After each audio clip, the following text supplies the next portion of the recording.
I'd like to tell you about the strangest secret in the world.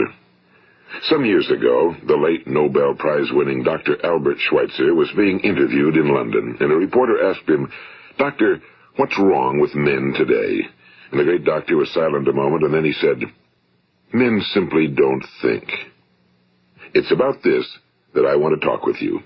We live today in a golden age. This is an era that man has looked forward to, dreamed of, and worked toward for thousands of years. But since it's here, we pretty well take it for granted.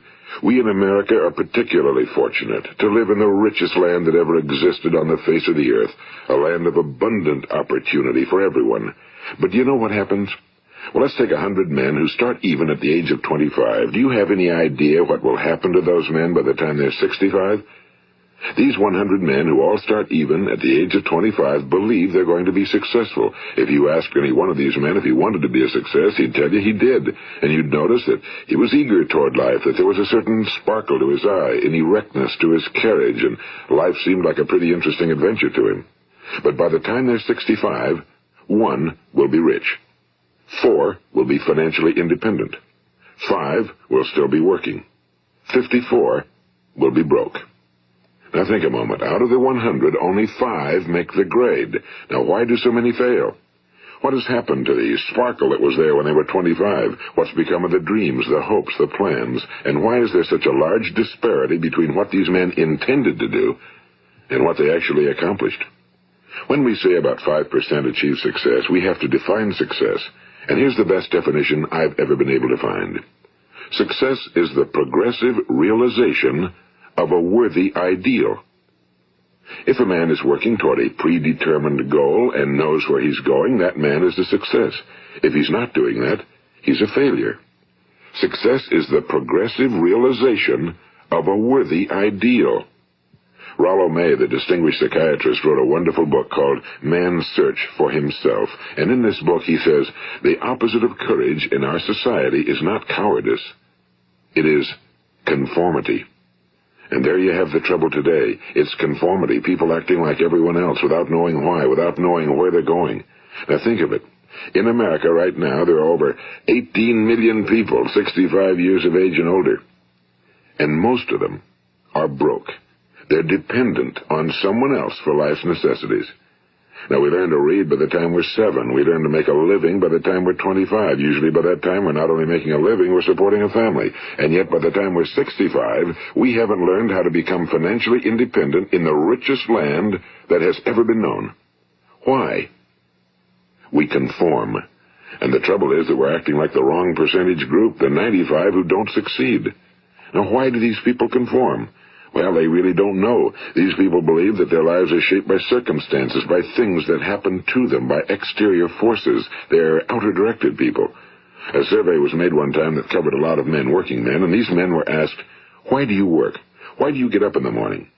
19 out of 20 had no idea. If you ask them, they'll say, well, everyone goes to work in the morning, and that's the reason they do it, because everyone else is doing it. Now let's get back to our definition of success. Who succeeds? The only person who succeeds is the person who is progressively realizing a worthy ideal. He's the person who says, I'm going to become this, and then begins to work toward that goal. I'll tell you who the successful people are. A success is the school teacher who's teaching school because that's what he or she wants to do. The success is the woman who's a wife and mother because she wanted to become a wife and mother and is doing a good job of it. The success is the man who runs the corner gas station because that was his dream. That's what he wanted to do. The success is the successful salesman who wants to become a top-notch salesman and grow and build with his organization. A success is anyone who is doing deliberately a predetermined job because that's what he decided to do deliberately. But only 1 out of 20 does that. That's why today there isn't really any competition unless we make it for ourselves. Instead of competing, all we have to do is create. You know, for 20 years, I looked for the key which would determine what would happen to a human being. Was there a key I wanted to know which would make the future a promise that we could foretell to a large extent? Was there a key that would guarantee a person's becoming successful if he only knew about it and knew how to use it? Well, there is such a key, and I've found it. Have you ever wondered why so many men work so hard and honestly without ever achieving anything in particular, and others don't seem to work hard and yet seem to get everything? They seem to have the magic touch. You've heard them say that about someone. Everything he touches turns to gold. And have you ever noticed that a man who becomes successful tends to continue to become successful? And on the other hand, have you noticed how a man who's a failure tends to continue to fail? Well, it's because of goals. Some of us have goals, some don't. People with goals succeed because they know where they're going. It's that simple. Think of a ship leaving a harbor, and think of it with the complete voyage mapped out and planned. The captain and crew know exactly where it's going and how long it'll take. It has a definite goal. Now, 9,999 times out of 10,000, it will get to where it started out to get. Now let's take another ship, just like the first, only let's not put a crew on it or a captain at the helm. Let's give it no aiming point, no goal, no destination. We just start the engines and let it go. I think you'll agree with me that if it gets out of the harbor at all, it will either sink or wind up on some deserted beach, a derelict. It can't go anyplace because it has no destination and no guidance, and it's the same with a human being. Take the salesman, for example. There's no other person in the world today with the future of a good salesman. Selling is the world's highest paid profession, if we're good at it and if we know where we're going. Every company needs top-notch salesmen, and they reward those men. The sky's the limit for them. But how many can you find? Someone once said the human race is fixed, not to prevent the strong from winning, but to prevent the weak from losing.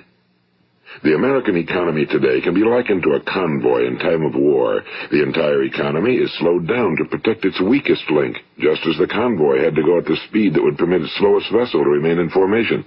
That's why it's so easy to make a living today. It takes no particular brains or talent to make a living and support a family today. So we have a plateau of so-called security, if that's what a person's looking for. But we do have to decide how high above this plateau we want to aim. Now let's get back to the strangest secret in the world, the story that I wanted to tell you today. Why do men with goals succeed in life and men without them fail? Well, let me tell you something which, if you really understand it, will alter your life immediately. If you understand completely what I'm going to tell you from this moment on, your life will never be the same again. You will suddenly find that good luck just seems to be attracted to you. The things you want just seem to fall in line, and from now on you won't have the problems, the worries, the gnawing lump of anxiety that perhaps you've experienced before. Doubt, fear, well, they'll be things of the past. Here's the key to success and the key to failure. We become what we think about. Now let me say that again. We become what we think about. Throughout all history, the great wise men and teachers, philosophers and prophets have disagreed with one another on many different things. It's only on this one point that they are in complete and unanimous agreement. Listen to what Marcus Aurelius, the great Roman emperor, said. A man's life is what his thoughts make of it. Disraeli said this, everything comes if a man will only wait. I've brought myself by long meditation to the conviction that a human being with a settled purpose must accomplish it, and that nothing can resist a will that will stake even existence for its fulfillment. Ralph Waldo Emerson said this, a man is what he thinks about all day long. William James said, the greatest discovery of my generation is that human beings can alter their lives by altering their attitudes of mind. And he also said, we need only in cold blood act as if the thing in question were real, and it will become infallibly real by growing into such a connection with our life that it will become real. It will become so knit with habit and emotion that our interest in it will be those which characterize belief. And he also said, if you only care enough for a result, you will almost certainly attain it. If you wish to be rich, you will be rich. If you wish to be learned, you will be learned. If you wish to be good, you will be good. Only you must then really wish these things and wish them exclusively, and not wish at the same time 100 other incompatible things just as strongly. In the Bible, you read in Mark 9:23, if thou canst believe, all things are possible to him that believeth. My old friend Dr. Norman Vincent Peale put it this way, this is one of the greatest laws in the universe. Fervently do I wish I had discovered it as a very young man. It dawned upon me much later in life, and I found it to be one of the greatest, if not my greatest discovery outside of my relationship to God. The great law, briefly and simply stated, is that if you think in negative terms, you will get negative results. If you think in positive terms, you will achieve positive results. That is the simple fact, he went on to say, which is at the basis of an astonishing law of prosperity and success. In 3 words, believe and succeed. William Shakespeare put it this way: our doubts are traitors and make us lose the good we oft might win by fearing to attempt. George Bernard Shaw said, people are always blaming their circumstances for what they are. I don't believe in circumstances. The people who get on in this world are the people who get up and look for the circumstances they want, and if they can't find them, make them. Well, it's pretty apparent, isn't it? And every person who discovered this for a while believed that he was the first one to work it out. We become what we think about. Now, it stands to reason that a person who's thinking about a concrete and worthwhile goal is going to reach it, because that's what he's thinking about, and we become what we think about. Conversely, the man who has no goal, who doesn't know where he's going, and whose thoughts must therefore be thoughts of confusion and anxiety and fear and worry, becomes what he thinks about. His life becomes one of frustration and fear and anxiety and worry. And if he thinks about nothing, he becomes nothing. Now, how does it work? Why do we become what we think about? Well, I'll tell you how it works as far as we know. Now, to do this, I want to tell you about a situation that parallels the human mind. Suppose a farmer has some land, and it's good fertile land. Now, the land gives the farmer a choice. He may plant in that land whatever he chooses. The land doesn't care. It's up to the farmer to make the decision. Now, remember, we're comparing the human mind with the land because the mind, like the land, doesn't care what you plant in it. It will return what you plant, but it doesn't care what you plant. Now, let's say that the farmer has 2 seeds in his hand. One is a seed of corn. The other is nightshade, a deadly poison. He digs 2 little holes in the earth, and he plants both seeds, one corn, the other nightshade. He covers up the holes, waters, and takes care of the land, and what will happen? Invariably, the land will return what's planted. As it's written in the Bible, as ye sow, so shall ye reap. Now remember, the land doesn't care. It'll return poison in just as wonderful abundance as it will corn. So up come the 2 plants, one corn, one poison. Now, the human mind is far more fertile, far more incredible and mysterious than the land, but it works the same way. It doesn't care what we plant. Success, failure. A concrete, worthwhile goal, or confusion. Misunderstanding, fear, anxiety, and so on. But what we plant, it must return to us. You see, the human mind is the last great unexplored continent on Earth. It contains riches beyond our wildest dreams. It will return anything we want to plant. Now, you might say, well, if that's true, why don't people use their minds more? Well, I think they figured out an answer to that one, too. Our mind comes as standard equipment at birth. It's free, and things that are given to us for nothing we place little value on. Things that we pay money for, we value. The paradox is that exactly the reverse is true. Everything that's really worthwhile in life came to us free. Our minds, our souls, our bodies, our hopes, our dreams, our ambitions, our intelligence, our love of family and children and friends and country, all these priceless possessions are free. But the things that cost us money are actually very cheap and can be replaced at any time. A good man can be completely wiped out and make another fortune. He can do that several times. Even if our home burns down, we can rebuild it. But the things we got for nothing, we can never replace. The human mind isn't used because we take it for granted. Familiarity breeds contempt. It can do any kind of job we assign to it, but generally speaking, we use it for little jobs instead of big, important ones. Universities have proved that most of us are operating on about 10% or less of our abilities. So decide now, what is it you want? Plant your goal in your mind. It's the most important decision you'll ever make in your entire life.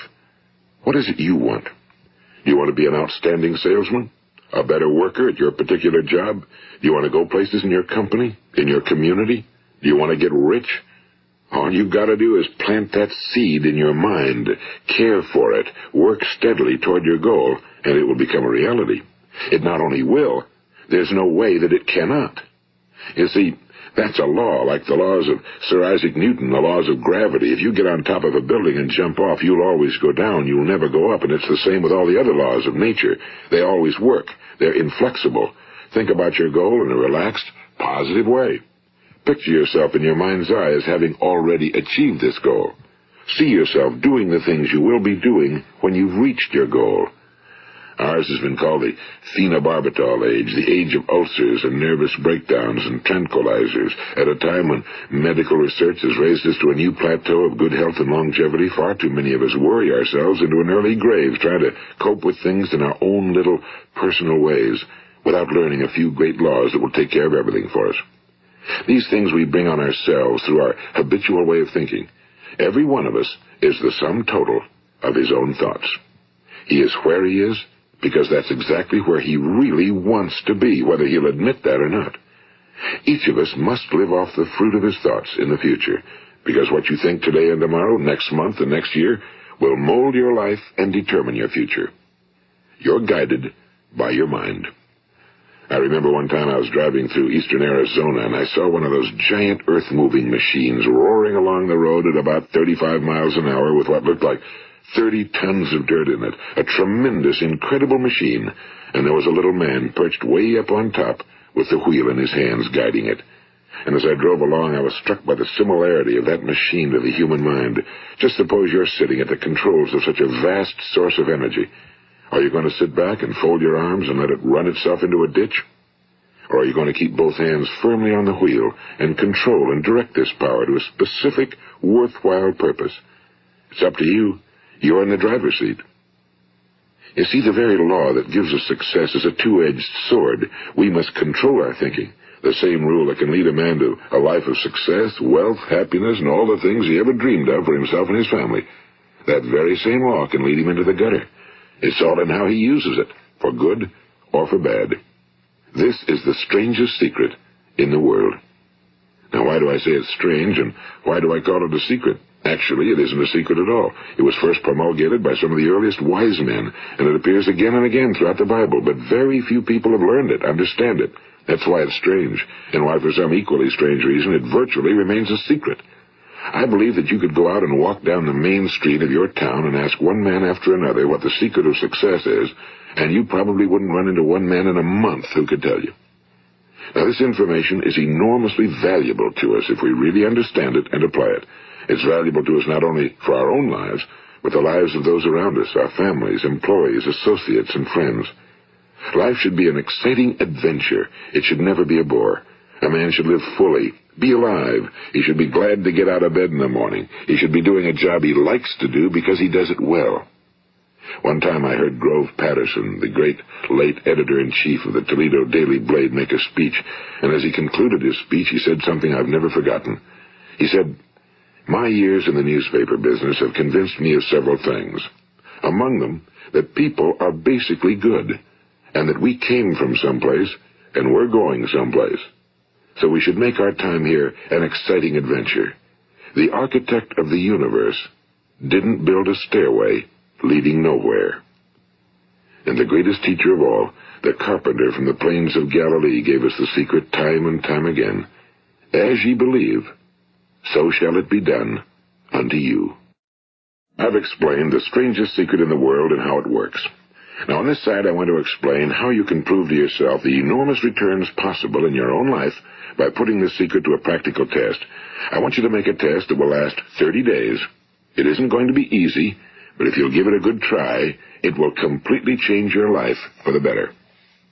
Now, back in the 17th century, Sir Isaac Newton, the English mathematician and natural philosopher, gave us some natural laws of physics which apply as much to human beings as they do to the movement of bodies in the universe.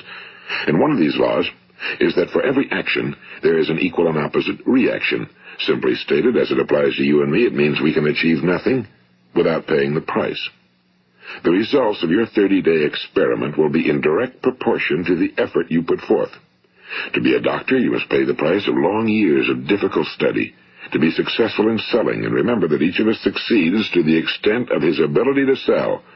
Selling our families on our ideas, selling education in schools, selling our children on the advantages of living the good and honest life, selling our associates and employees on the importance of being exceptional people. To, of course, the profession of selling itself.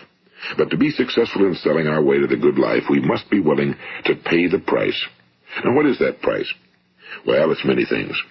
First, it's understanding emotionally, as well as intellectually, that we literally become what we think about, that we must control our thoughts if we're to control our lives.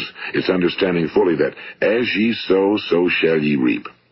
Second, it's cutting away all fetters from the mind and permitting it to soar as it was divinely designed to do. It's the realization that your limitations are self-imposed and that the opportunities for you today are enormous beyond belief. It's rising above narrow-minded pettiness and prejudice. And third, it's using all your courage to force yourself to think positively on your own problem, to set a definite and clearly defined goal for yourself, to let your marvelous mind think about your goal from all possible angles, to let your imagination speculate freely upon many different possible solutions, to refuse to believe that there are any circumstances sufficiently strong to defeat you in the accomplishment of your purpose, to act promptly and decisively when your course is clear, and to keep constantly aware of the fact that you are, at this moment, standing in the middle of your own acres of diamonds, as Russell Conwell used to point out. And fourth, save at least 10% of every dollar you earn. It's also remembering that no matter what your present job, it has enormous possibilities, if you're willing to pay the price. Now let's just go over the important points in the price each of us must pay to achieve the wonderful life that can be ours. It is, of course, worth any price. 1. You will become what you think about. 2. Remember the word imagination and let your mind begin to soar. 3. Courage. Concentrate on your goal every day. 4. Save 10% of what you earn. And 5. Action. Ideas are worthless unless we act on them. Now, I'll try to outline the 30-day test I want you to make. Keep in mind that you have nothing to lose by making this test and everything you could possibly want to gain. There are two things that may be said of everyone. Each of us wants something, and each of us is afraid of something. I want you to write on a card what it is you want more than anything else. It may be more money. Perhaps you'd like to double your income or make a specific amount of money. It may be a beautiful home. It may be success at your job. It may be a particular position in life. It could be a more harmonious family. Each of us wants something. Now write down on your card specifically what it is you want. Make sure it's a single goal and clearly defined. You needn't show it to anyone, but carry it with you so that you can look at it several times a day.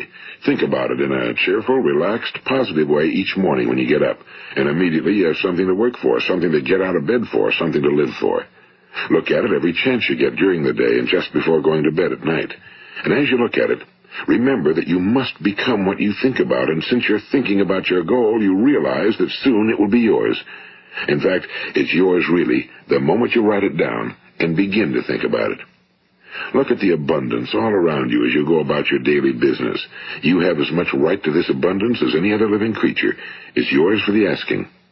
Now we come to the difficult part. Difficult because it means the formation of what is probably a brand new habit, and new habits are not easily formed. Once formed, however, it will follow you for the rest of your life. Stop thinking about what it is you fear. Each time a fearful or negative thought comes into your consciousness, replace it with a mental picture of your positive and worthwhile goal. And there'll come times when you'll feel like giving up. It's easier for a human being to think negatively than positively. That's why only 5% are successful. You must begin now to place yourself in that group. For 30 days, you must take control of your mind. It will think about only what you permit it to think about. Each day for this 30-day test, do more than you have to do. In addition to maintaining a cheerful, positive outlook, give of yourself more than you've ever done before. Do this knowing that your returns in life must be in direct proportion to what you give. The moment you decide on a goal to work toward, you're immediately a successful person. You are then in that rare and successful category of people who know where they're going. Out of every 100 people, you belong to the top 5. Don't concern yourself too much with how you're going to achieve your goal. Leave that completely to a power greater than yourself. All you have to do is know where you're going. The answers will come to you of their own accord and at the right time. Remember these words from the Sermon on the Mount, and remember them well. Keep them constantly before you this month of your test. Ask, and it shall be given you. Seek, and ye shall find.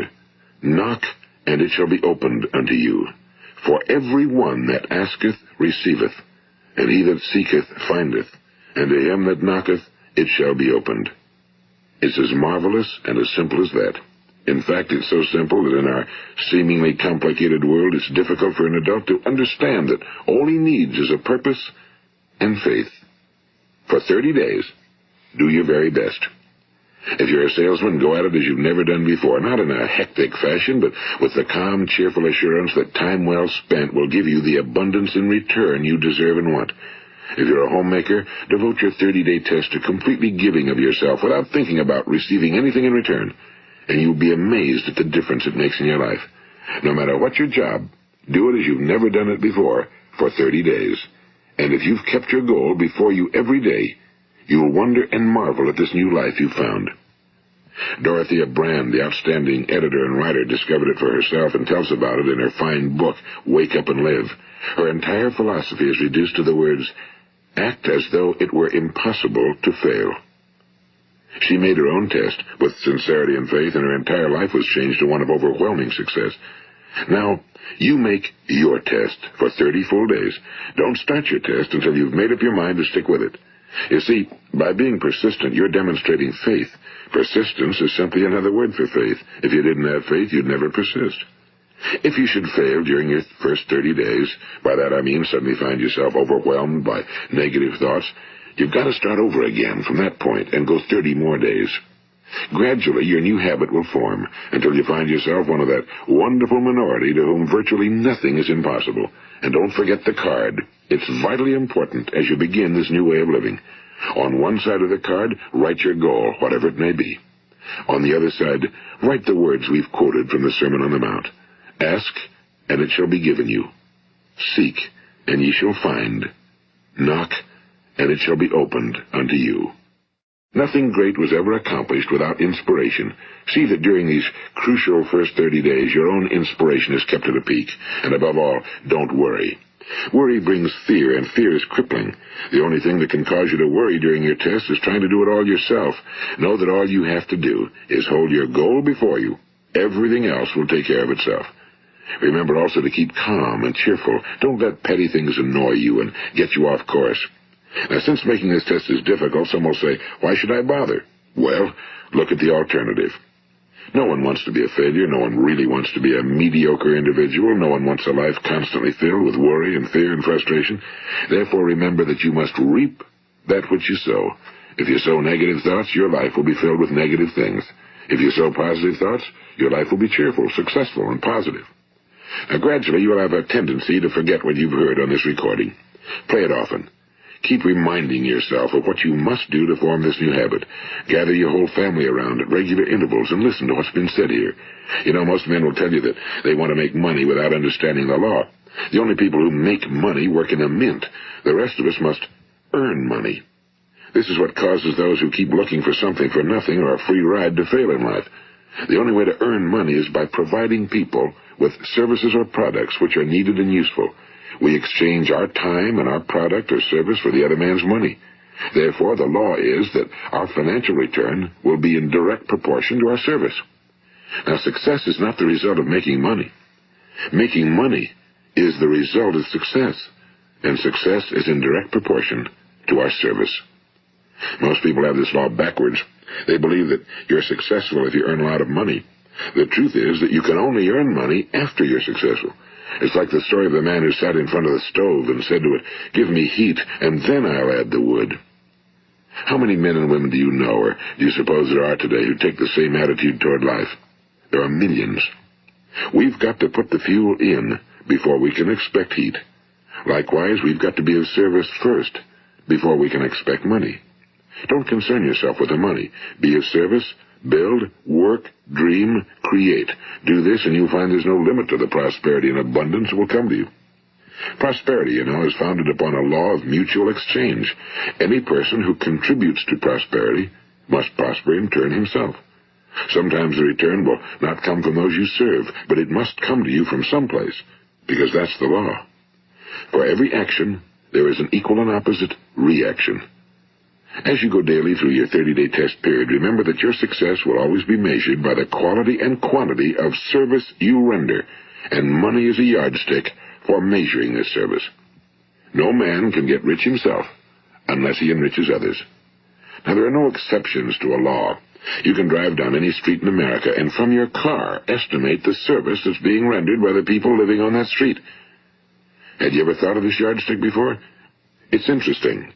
Some, like ministers and priests and other devoted people, measure their returns in the realm of the spiritual, but again, their returns are equal to their service. Once this law is fully understood, any thinking person can tell his own fortune. If he wants more, he must be of more service to those from whom he receives his return. If he wants less, he has only to reduce his service. This is the price you must pay for what you want. If you believe you can enrich yourself by deluding others, you can end only by deluding yourself. It may take some time, but just as surely as you breathe, you'll get back what you put out. Don't ever make the mistake of thinking you can avert this. It's impossible. The prisons and the streets where the lonely walk are filled with people who tried to make new laws just for themselves. We may avoid the laws of man for a while, but there are greater laws that cannot be broken.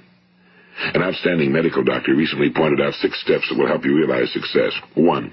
Set yourself a definite goal. 2. Quit running yourself down. 3. Stop thinking of all the reasons why you cannot be successful and instead think of all the reasons why you can. 4. Trace your attitudes back through your childhood and try to discover where you first got the idea you couldn't be successful, if that's the way you've been thinking. 5. Change the image you have of yourself by writing out a description of the person you would like to be. And 6. Act the part of the successful person you have decided to become. The doctor who wrote those words is a noted West Coast psychiatrist, Dr. David Harold Fink. Do what the experts since the dawn of recorded history have told you you must do. Pay the price by becoming the person you want to become. It's not nearly as difficult as living unsuccessfully.